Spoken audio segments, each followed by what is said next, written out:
And that's Danny Holgado who's crashed. And that is in the Miller corner. I'm just looking out of our commentary box window. Danny Holgado, who comes into this 21-lap Australian Grand Prix, third in the World Championship, only 17 points off the World Championship lead. Look at the state of that KTM machine. He's at the screen, hasn't he? The top part of it scrubbed off. Oh, that's a vicious one.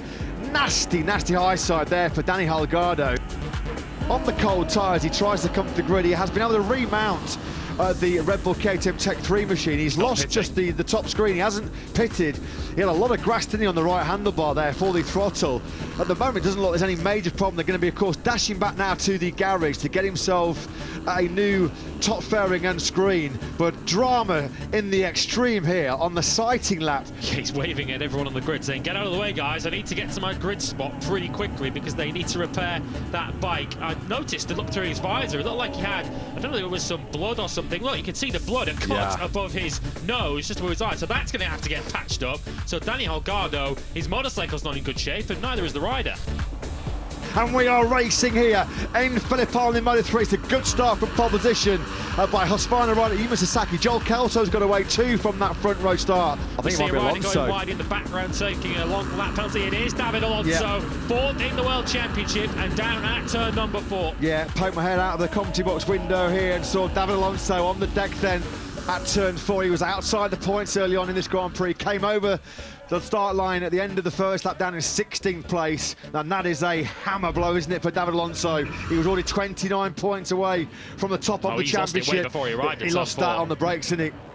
I'm surprised at this from Masia. He was the fastest rider. He set the fastest lap of the race in Argentina in the wet. Pole position in our last 2 wet qualifyings in Silverstone and in India. But clearly, no confidence at this stage of the race, although we're only at a quarter race distance. Sasaki won't know this, but this could be a massive day for him in terms of this World Championship. He came into this Australian Grand Prix 16 points down on Masia.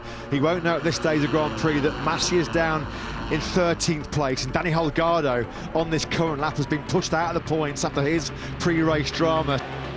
Fernandez's advantage at the front is going to be a 3/4 of a second, courtesy of the fastest lap of this Grand Prix so far. Huge respect to Fernandez. This is the star of the show so far, isn't it? Number 31, the Leopard Honda in the hands of 19-year-old Spaniard Adrian Fernandez, in for Tatsuki Suzuki for the remainder of the season. Fernandez, his best squad. Oh no! Adrian Fernandez, commentators curse in the extreme. And Adrian Fernandez at turn 11 jumps off the Leopard Honda. He crashes out of the lead. He remounts. Got to be careful here on that slippery, wet grass. And this could be huge for Yuma Sasaki because it puts him in the lead of the World Championship. Sasaki's had a brilliant third sector so far. I don't think Onju's going to be close enough. It's going to be full risk. All in, he comes. Oh, he almost pushes and barges Sasaki out of the way. And Onju does go through at turn 10. It is the block pass. Can you believe this? Yuma Sasaki once again looks like he's going to suffer a last lap heartache. I can't believe my eyes. Sasaki's going to lose it once again. Onju comes through the final corner, and Yuma Sasaki sees yet another winning opportunity, a golden chance slipped through his grasp. He not only loses the Australian Grand Prix, he loses the chance to lead the World Championship. Joel Kelso, take a bow. Home crowd hero, warming the hearts of some very chilly Australian fans. A first Aussie on the home podium since Miller. It's going to be a special bottle of bubbly that he's opening here in Phillip Island.